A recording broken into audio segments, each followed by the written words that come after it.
Hi, my name's Kim. I am in a reading slump, or I'm not reading with the same level of speed that I was previously. I pretty consistently have been reading pretty quickly. I'm a pretty fast reader for the past 2.5 years, but for the past kind of like 2 months basically, I just haven't really been reading at all. I read 2 books in April. I've read more in May, but it doesn't feel like I'm up to the same standard of reading that I was before, and I kind of miss it, but I'm finding it hard to get back into the habit of actively reading a lot. And so I thought that I would do a video to try and help me get interested in a bunch of different books. So in this video, I'm going to be trying the first chapter of about 10 books, so that I can have a look, see what I've got on my shelves, a few of which I've got right here, and see what I've got on my Kindle, decide what I'm interested in reading right now. The aim of this video is to read one of the books in this video, but also then to just see what I want to prioritise on my TBR to hopefully get a couple of books in. So physically, I've got a couple of books with me off my shelves. The first being The Hitchhiker's Guide to the Galaxy. This is an older classic. I picked this one because it's pretty short. I feel like I could read this pretty easily. And also I've had it since I moved into university, which is 10 years ago this year. So it'd be really nice to get it and actually read it. I know it is about exploring the galaxy. I feel like it's also meant to be pretty humorous, so that's also why I feel like this one would be a good one to pick. I don't have anything around me, so I'm just gonna have to drop these on the floor. Second is Tidepool by Nicole Wilson. This is a kind of like oceany kind of cosmic horror, I believe. I don't know too much about this one apart from the fact that it's linked to cosmic horror. Basically, it's part of the reason why I picked it up. I don't really know anything else about it, and I've had it for probably about 2-3 years now. It's one of those ones where I would like to have a look at reading it soon, and so that's why I wanted to pick this one up. Then we have Angie Kills King by Evan Lycombe. This one is also fairly short. It's also like physically short. I mean, definitely compared to this other one that I've got, it's very small. I know that Angie killed a king in this one. I know that the author as well was on TikTok. That's how I came across this book initially. I really like the cover of this one, like the kind of bird face that's in the mountain or the cliff that they're on. I wanted to pick this one up as well. Again, it's fairly short compared to some of the other things I've got, hint hint, and so it'd be really nice to at least make headway with a chapter or so I know what I'm getting myself into. And then we also have The Red Winter by Cameron Sullivan. This one I told myself I was going to read in February.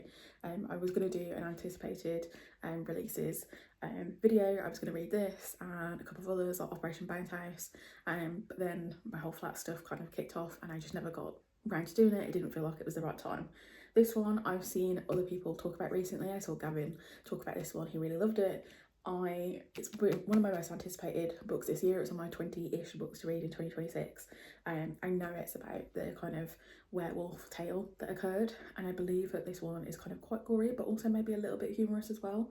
And because it's so chunky, I think that's part of the reason why I've been putting it off. I did read that it had footnotes in it as well. That's well, not read, I heard through Gavin, because I was going to try and read it from my library, because I thought that would maybe take away some of the fear of it being such a chunky book, but because it's got footnotes it would be easier to read it physically. So I've had this sat on my bedside table for about 2 weeks now and I haven't picked it up yet, so I thought this would be a good chance to try it as well. I also have a bunch of books on my Kindle that I would like to take a look at. I am not entirely sure which ones that I'm going to pick yet. That's 4 physical books, so I've got a chance for about 6 ebooks. One of them is Sister Wake by Dave Rudden. And I want to at least pick up that one, because that one I've been quite interested in, and there's a handful of other releases that have kind of come out so far in what is basically the first half of the year now, and so I would like to at least make a start with the first chapter or so of them. So that's my plan. It's a bank holiday weekend this weekend. It is so warm, and so I'm going to sit down, I'm going to do some reading. I'll update you once I've read a chapter or so. I think I'm going to probably rank them to see what I'm most interested in so far, and we'll see what it is I end up reading.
finished.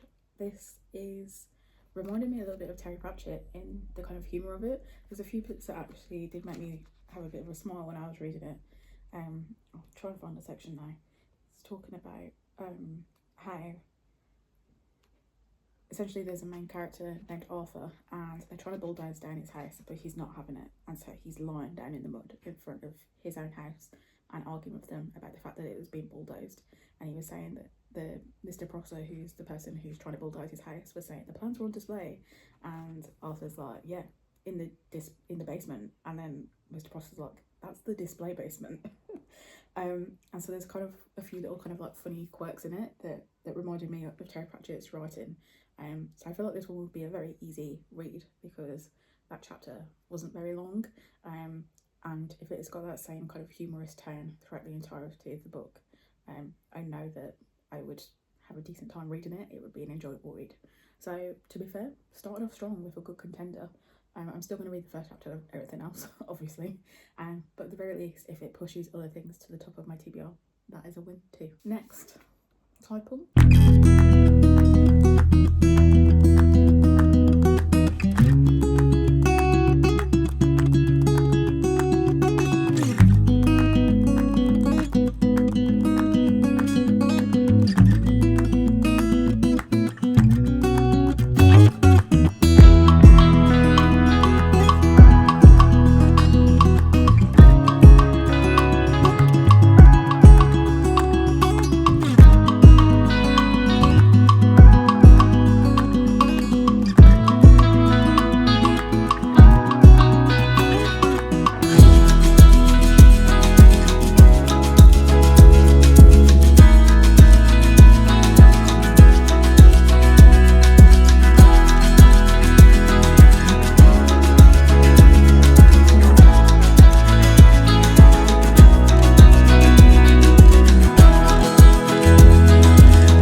So this one follows, in our first chapter we have Henry Hamilton.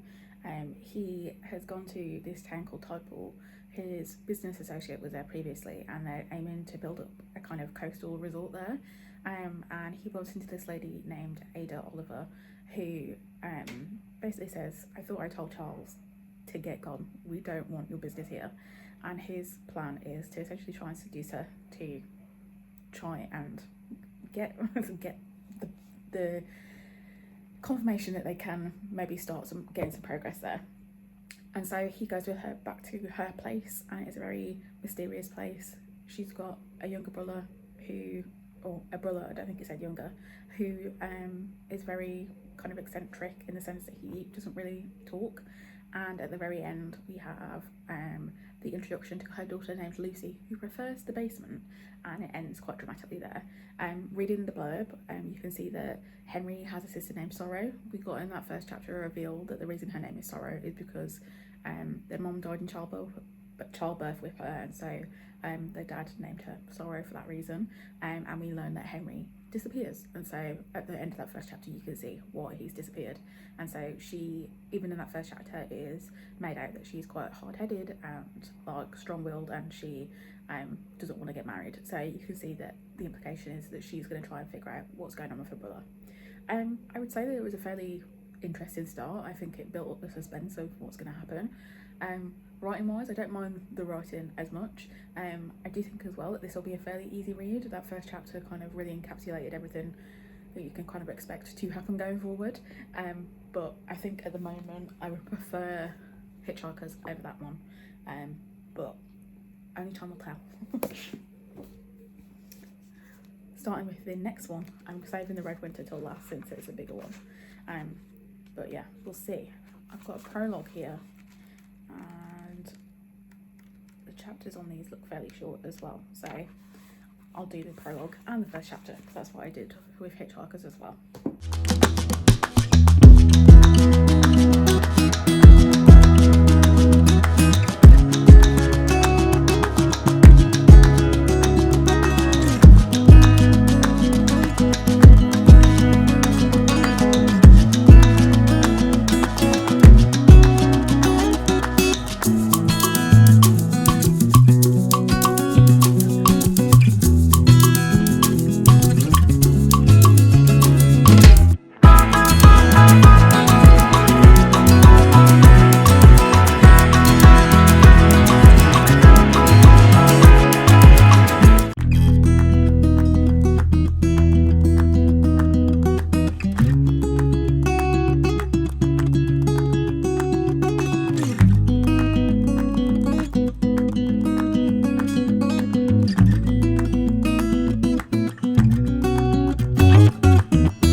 first chapter of this, or the prologue, Angie kills a king.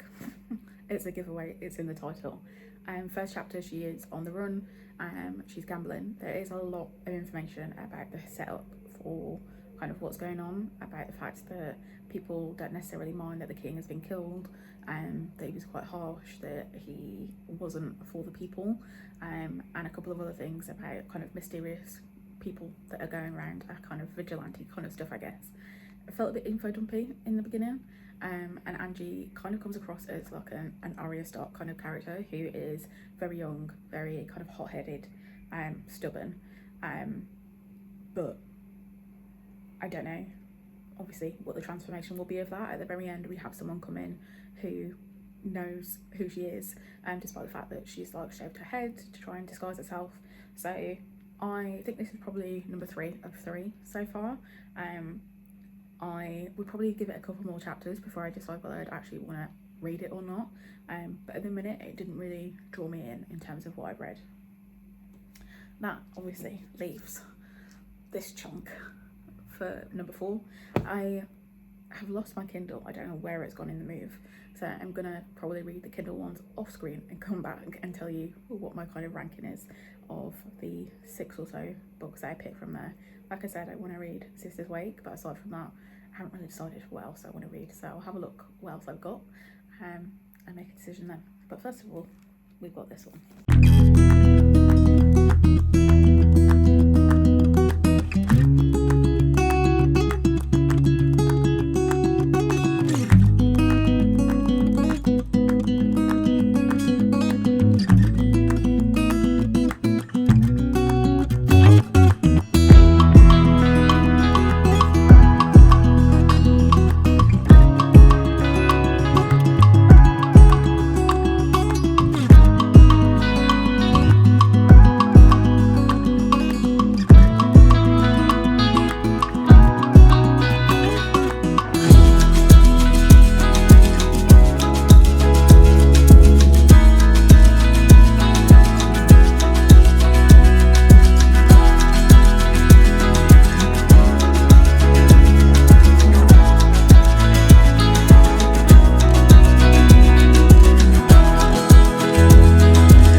That was a really short first chapter.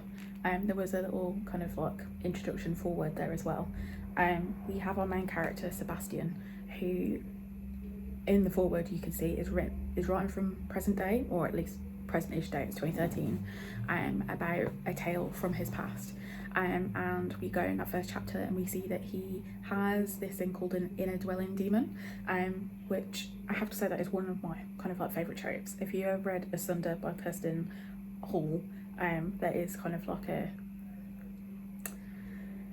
inner person, and not to spoil things for that one, in that book too, and it I feel it sets up for a really interesting dynamic between having like 2 people kind of inhabiting a similar body, but someone turns up while he's doing his business, which is finding out the truth about how this lady has died, and they have told him that he needs to complete his contract that was unfulfilled from 20 years ago, which involves the Red Winter, which we can assume to be this kind of the beast of I forget what it's called, the beast of Gavaldon. So it'd be really interesting to see how that begins to unfold. I do actually quite like this first chapter. There's a little bit of humour to it. It reminds me of Emily Wilde in a way. A completely different tone in the sense that, but like the footnotes remind me of Emily Wilde. They're quite like tongue-in-cheek, or like there's a moment where he's talking about accepting payment through like gold or whatever, but the footnotes, because he obviously is writing this from present day, says nowadays I'll accept a bank transfer, but it doesn't feel out of touch with the fact that this is taking place in like the 1700s. So I quite like that humour to it, but it's obviously talking about things like death, this lady who has been strangled to death and how that ended up happening. And so I'm going to be quite interested, I think, to carry this one on. It was a good start. I also have a special place in my heart for like the kind of, I guess, beast hunting, I mean supernatural-esque kind of role.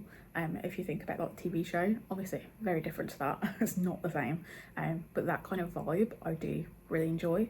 I wanted to pick this one up for a reason. I thought I'd be interested in it, but that's a good start. I think I would say at the minute that actually I'm kind of probably tied between these two, but I'm more leaning towards this, which is good because I was really intimidated by this because of the size.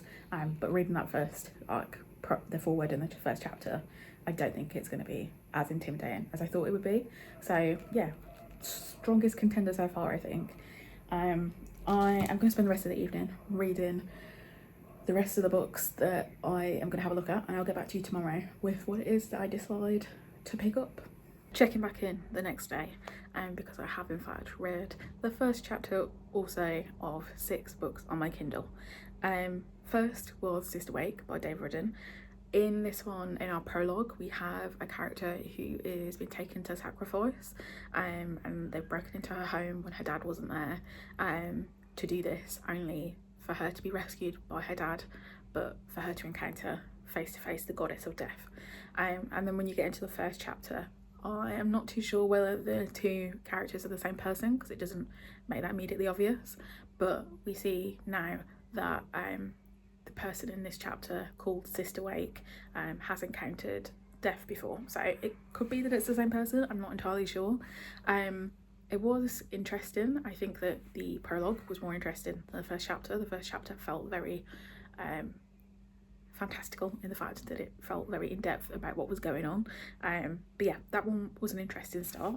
I then started, let me go down my list of books here, The Jimbot of Shantipur by Samit Basu. I thought I would have a look at some of the books that I was planning to read for my Our Fantasy Bingo 2026, because normally in April I will get a good head start and start reading some of the books, but I haven't actually done that. So I thought at least I would try a handful that I want to read for this video as well, and that is one of them. In the first chapter we have the point of view of the monkey, who I've already forgotten the name of, begins with B. I don't know, it's Ban something. And he is like a robot monkey, and he and his human sister Lena are kind of coordinating a drop of information, and in that we find out that the monkey has uncovered something that could be really useful for them. Lena seems to be kind of a revolutionary, and the monkey is supporting her by being sneaky, but they have their own kind of like ideals about what they want, and so this piece of technology that they found might be really useful for them to be able to uncover what it is that they need to kind of move forward against this tiger clan. I felt like it was a fairly good first chapter. It moved fairly quickly. We jumped straight into the kind of the action. We learn, you know, about this family setup. We learned a little bit about the kind of clan's history, and the fact that they have to be really careful because they're being surveilled by this tiger clan. So yeah, that one was a good start too. I then also read the first chapter of The Siege of Burning Grass by Premium Mohammed. This one was the longest one. It was a 40-page first chapter, and to be fair, it was a little bit confusing. And we have our main character Alfred, who is being captured. He's incarcerated, he's been tortured, he has lost his leg, and there is this treatment that this doctor is putting him through where these wasps are helping to regenerate his leg. But during this chapter we see that this commander is essentially going to what it looks like send him to basically be a spy in this opposition force, essentially, because part of the reason why he was imprisoned is because supposedly he had connections with them, although he's maintaining his innocence. It's very law heavy, and so it was a bit difficult to get through because it was 41 pages, and so it felt quite dense going through it, so probably not gonna pick this one up straight away, but I do want to read it for my Our Fantasy Bingo, and at least I have a bit of a feel for what's going to go on going forward in the book. I also read the first chapter of The Curse of Hester Gardens by Tamika Thompson. This one was just on a whim of kind of books that I had downloaded and thought, why not give it a go. I read only the prologue because I felt the prologue kind of set up quite well for the rest of the story, because it's kind of like a time switch, so I didn't really want to go into the rest of the story and just like read the first chapter of that. But in the prologue we have this mother who is going to purchase an anniversary gift for her husband, and she's walking on her own through the dark and encounters this fight that's going on, only for her to realise that the people who are involved in this fight are people actually that she recognises. So yeah, quite interesting end to that first chapter, and I'd be quite interested to see how that picks up. It definitely feels like it's going to be more of a horror thriller.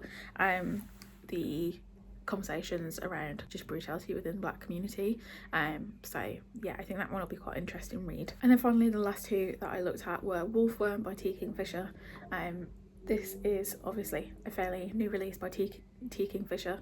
I've read both a mix of her horror and fantasy, and I quite like some of the horror that she'd written, so I wanted to pick this up. We have our main character who has gone off this train basically in the middle of nowhere, because she's been hired as a research assistant, but the person who's hired her hasn't sent anyone to meet her, and so she ends up hitching this ride with this guy who's taking her close to where she needs to go. He's a Christian man, and so it's always his belief that he can just like let her go on her own because something suspicious is going on in the woods, and that's all we get from the first chapter.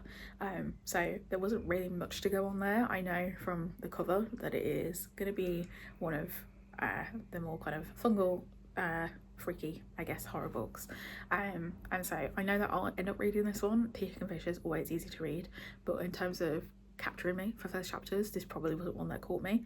The last one that I read was The Iron Garden Sutra by A.D. Sui.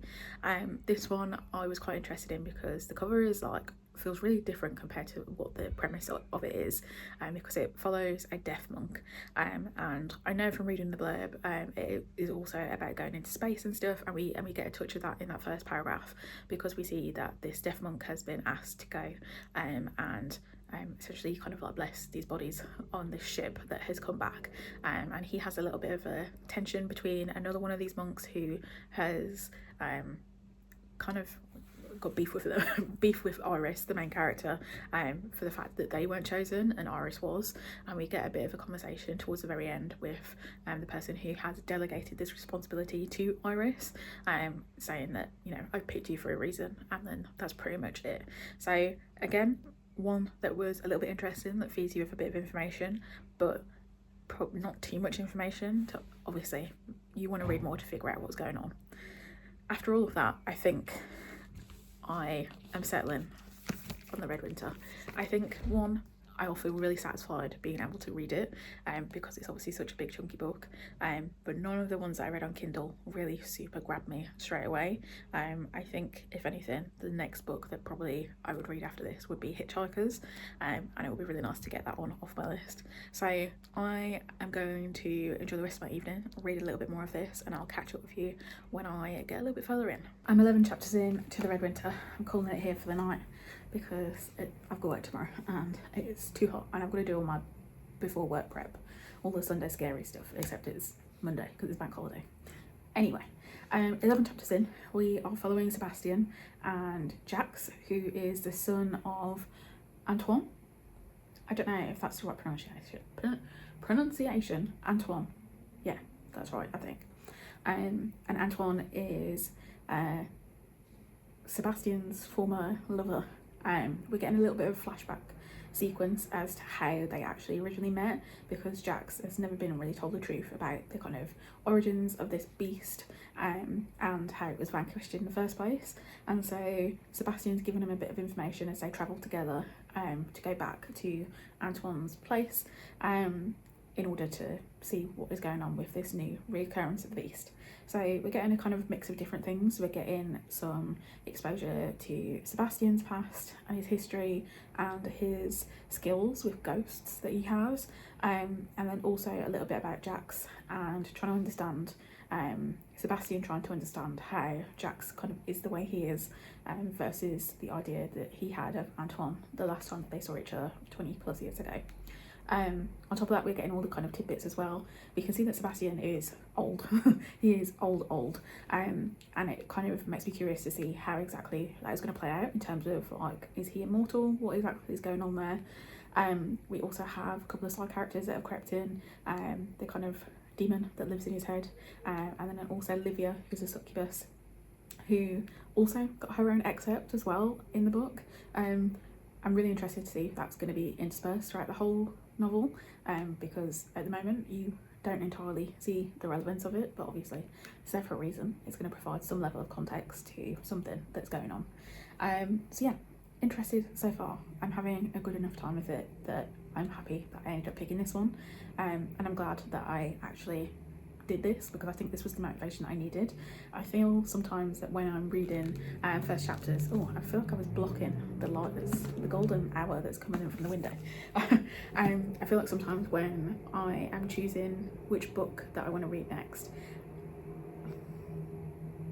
that's a train, if you could hear that in the background. When I'm looking at these first chapters, I never really kind of get past sometimes the first couple of lines, because I want something that grabs me instantly. But I know that is realistically quite rare. A good opening line is something that you can get in a lot of books, but you need to give it a little bit longer than that. And say trying a first chapter, I think has actually really worked out, because I've been able to look at the books that I have on my TBR and definitely evaluate which ones I'm interested in and which ones actually I'm maybe less interested in. Hitchhiker's Guide, I think, is definitely what I maybe will pick up next, and then after that I'm not too sure actually. I've obviously got some of the ones on my Kindle. I want to get started on my Reddit bingo, so I might do a similar video for that where I try a couple of different books that I have on my potential TBR. The good thing about that is that TBR is flexible, and if I don't like a book I can take it off that TBR, but I would like to make some headway with that, because a girl does not like to not complete things, and so reading challenge needs to be completed. But aside from that, I am going to get ready for bed and continue reading The Red Winter. I'll update you over the next couple of days. I did not expect to come back and tell you that I finished the book, but I did in fact finish the book. I want to give a moment for the stunning naked hardcover, because I think it is a very pretty cover, and the beast is giving a little bit of a smirk on there as well. I'm not going to hold it up because it's a little bit heavy, but I just finished it. I didn't update yesterday, even though I read a bit, because it was potentially the hottest day of the year so far, and I, like everyone else, spent most of my time lying in front of a fan, not able to do much other than suffer. But I did finish the rest of it today. I am a little bit conflicted actually, and I'm kind of torn between a 3.5 and a 4. I thought it started out really strongly. We have lots of different points of view where we're looking at the present day between Sebastian and Jacques, Antoine's son, and the kind of trials and tribulations that they are in. We also then had the flashbacks to two different points in time. The first, the original Red Winter, and the first kind of real encounter with the beast, where we see Antoine and Sebastian as they meet and as they get to know each other. And then we also have an excerpt from earlier on in history as well. This book is centred in France for the most part, and so it features a very famous French person, Joan of Arc, and it's really interesting, I think, how the mythology of the story and mythology throughout history has been adapted to work in this book. Like, we have religious archetypes, we have Greek myth and Roman myth, and then we also have kind of famed people from throughout history as well. And so I really liked that element of it. I liked that it was able to weave them all together. There were some bits of it where I kind of felt like, I kind of stand by that comparison to Emily Wilde, where the footnotes are kind of tongue-in-cheek, and it's talking about, a little bit of further context on some magical elements, but a lot of time it might be a little bit of running commentary on something, a little bit of sarcasm. As you get to the end is where I kind of started to lose a little bit of, not interest, I guess, but lose spirit with the story, I suppose. There was a lot going on. Everything was kind of culminating. We got our answers as to what was going on with the beast, and all of the points of history started to tie together. And I think that's where I struggled a little bit. I was thinking that I'd come out of it being a 4, but I'm thinking it's closer to a 3.5. I think that by the end, the actions of the characters were fine, but there was something that left to be desired, I guess, with the end with Antoine and with Jax and how the story was tied up. It does look like potential that there could be more stories to come, as said and hinted at in the kind of afterword by Sebastian, but also the author's note as well. And I think this would have worked as a standalone, but I understand how there is opportunity for more, because of the way in which Sebastian is as a person and the kind of world that we've been exposed to. But I'm not quite sure that I would want to read on. I think that it is fine as is, and can kind of be a contained story itself. The other comparison I wanted to make was The Buffalo Hunter Hunter by Stephen Graham Jones, because I think these stories kind of sit quite closely aligned in a way. One, because obviously they're about these big mythical beasts, vampires and werewolves, but also the way in which it was written. This is also kind of written in a very epistolary sort of style, or whereas that one, the Buffalo Hunter Hunter, was more diary extracts and kind of that letter format. This one is still recalling something that's been written down, but also telling a story to someone else. Sebastian is telling Jax the history between him and Antoine. And so there was a lot of similarity in that way, and kind of like the reflection of what had happened. And so I was reminded quite a bit of that. I think also because there's a lot of travelling in this book. I did sit there and think when I was reading, I was about halfway through and we hadn't met Antoine in the present day kind of moment yet, and I was like, we're pretty far in and we've not met him yet. I wonder how this is going to play out. And I think maybe that is part of it. I love a quest in a book. It's one of my favourite tropes, but when there is a lack of substance to the kind of continuous travel, I struggle a little bit, because it feels like the travel is just there to tick a box in terms of we need them to be on the road so that Sebastian can continue telling Jax's story, and that's the only reason that they're still on the road, because they travelled a very long way, but it doesn't make sense for them to have been travelling for so long, if that makes sense. And I have that kind of qualm about a couple of other books as well. I think Paladin's Strength, there was a really big travel portion in that, that I struggled a bit with, and I don't mind a long travel portion. Like I said, I enjoy a quest, but there needs to be all these kind of side-stopping things on the way to get you to your end point, and I don't quite think there was enough there. Ultimately, I enjoyed it. I'm glad that I picked it up. It definitely wasn't as intimidating as I thought it was going to be, and I'm glad that I did this video, because I feel like the reading mojo is coming back to me slightly, which is what I was wanting and hoping for, because it has been a long 2 months with a lack of motivation. And it's a little bit scary actually to be reading so consistently for so long and then to feel like I suddenly was never going to pick up a book again. It was actually quite horrifying. But I know that obviously you can read as many books as you want in an entire year. You do not have to read 100 books a year. Hell, you don't have to read even more than 10. But I like reading, and so I was struggling with the fact that I wasn't able to feel like I was struggling with the fact that I felt like I couldn't physically pick up a book. But I'm glad that I think I am slowly working myself out of it. I do want to pick up Hitchhiker's Guide to the Galaxy next. I think that is going to be my next read, and hopefully I can start to get the old noggin churning as to what other videos will be coming in the future. Thanks for joining me. I hope that this was interesting for you. If there's any other books that I didn't proceed to read in this video that you think I should read next, let me know, because I definitely have a whole lot of a TBR to work through.